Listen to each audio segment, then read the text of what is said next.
Hare Krishna. So Krishna has given a very practical instruction to Arjuna. Now say someone has a question. Okay, you have given instruction to Arjuna. Say he follows. What benefit will he have? And say if someone does not follow Krishna's instruction, what will happen? And Krishna very nicely is telling this in Shloka number 58. Let's see that now. Macchittah sarva durgani matprasadat tarishyasi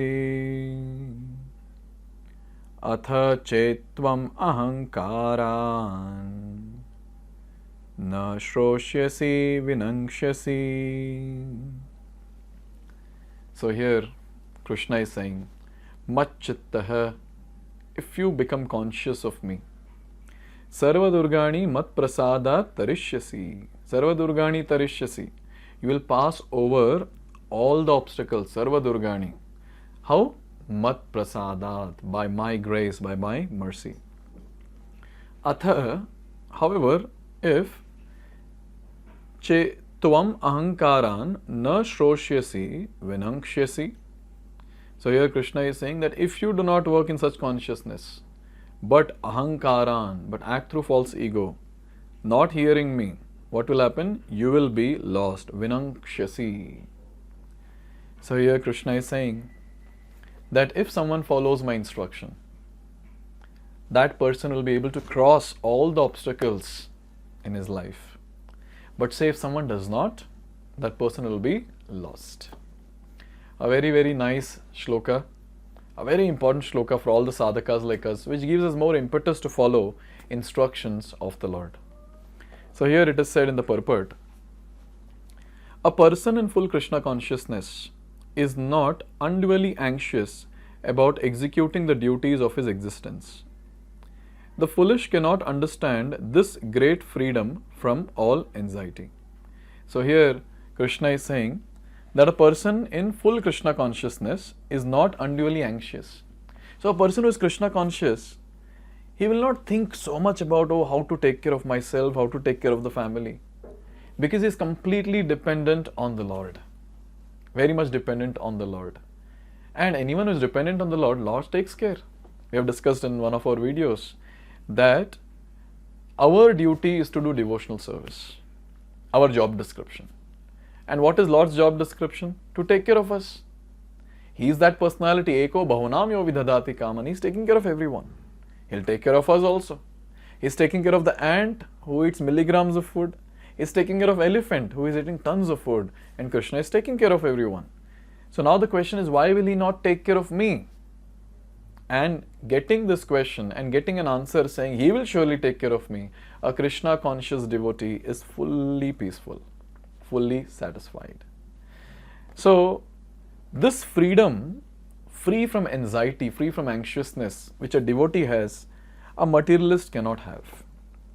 They might say, look at me, I'm so free, I don't follow any rules and regulation, I do this, I do that, the way my mind says. But the fact is that they are foolish. They are not free. The actual person who is free is that person who is completely dependent on Krishna. Such a person is actually free. Here it is said, for one who acts in Krishna consciousness, Lord Krishna becomes the most intimate friend. He always looks after his friend's comfort and he gives himself to his friend who is so devotedly engaged working 24 hours a day to please the Lord. Now just imagine Krishna is taking care of everyone. Even if the person is an atheist who says God does not exist. Even if a person is a Mayavadi who says God does not have a form. Even if a person is very lame and who says everything is one. And those people who are not atheistic, not theistic also. Sometimes atheistic, sometimes theistic. When such people say that Lord is not taking care of me, what is the use of existence of the Lord when so much of problem is there, and so on and so forth. When they blaspheme the Lord, Lord is taking care of such people also. Now tell me, what about those people? What about those people who are serving the Lord? who wants to do devotional service to the Lord, or who are rendering devotional service already to the Lord, what will the Lord do for them? Because He's already taking care of people who nicely, other people. So what will He do to His devotees? So here it is said that Lord becomes an intimate friend of that devotee. And when Lord becomes an intimate friend of a devotee, then what is there in a devotee's life? The devotee will be like carefree. My friend will take care of me. Intimate friend will always remain with us. And that is the strong confidence that a devotee has, that Lord will take care of me, come what may. And that's how he becomes completely free from all the anxiety and all the anxiousness about his material life. Therefore, no one should be carried away by the false ego of the bodily concept of life. One should not falsely think himself independent of the laws of material nature or free to act. He is already under strict material laws. See, when these outside people, I mean the non-practitioners or the ones who are not practicing Krishna consciousness or spirituality, bhakti yoga in general, when they say that look at us, how free we are, what is this? You people follow so many rules and regulation. Waking up early in the morning, don't eat this, don't eat that, or don't associate with such people, don't associate with them. What is this? Man, have some life. Look at us, how free we are. Actually, these people who say such dialogues, they are the most bound people on this planet. Because they have no way to escape from the bondage of three modes of material nature or the cycle of birth and death. They are just getting more and more entangled with time, more and more entangled with time. But the devotees are the ones who are practicing Krishna consciousness, who are practicing this mantra meditation, chanting of Hare Krishna, doing various devotional service. And with every single activity, they're getting one step closer to Krishna, one step closer to Krishna, one step closer to Krishna. And with every step, what is happening? They're actually getting liberated. And a person who is liberated is actually free. So in this way, we understand that one should be free from bodily concept of life by practicing devotional service. So here it is said that, but as soon as he acts in Krishna consciousness, he is liberated, free from the material perplexities. So anyone for that matter, doesn't matter who the person is, what the qualification of the person is, how sinful the person is, it doesn't matter. What matters is, has he taken up to Krishna consciousness? Is he following the instructions of Krishna given in Bhagavad-gita or not? If he starts following, he's free from all the perplexities, all the anxieties and all the anxiousness. Finally, here it is said, one should note very carefully that one who is not active in Krishna consciousness is losing himself in the material whirlpool in the ocean of birth and death. No conditioned soul actually knows what is to be done and what is not to be done, but a person who acts in Krishna consciousness is free to act because everything is prompted by Krishna from within and confirmed by spiritual master. Now what happens when someone does not follow Bhagavad-gita? He is just drowning himself.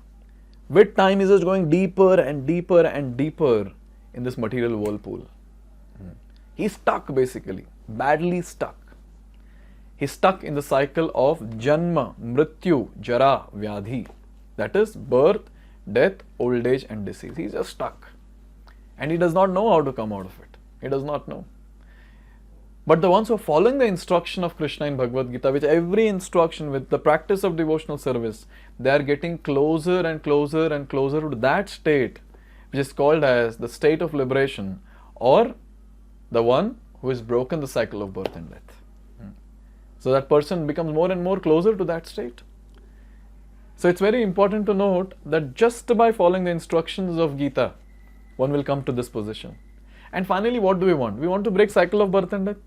Oh, that is just a byproduct, a mere byproduct of devotional service. We want Krishna Prem. We want to attain Krishna. We want to serve Krishna selflessly.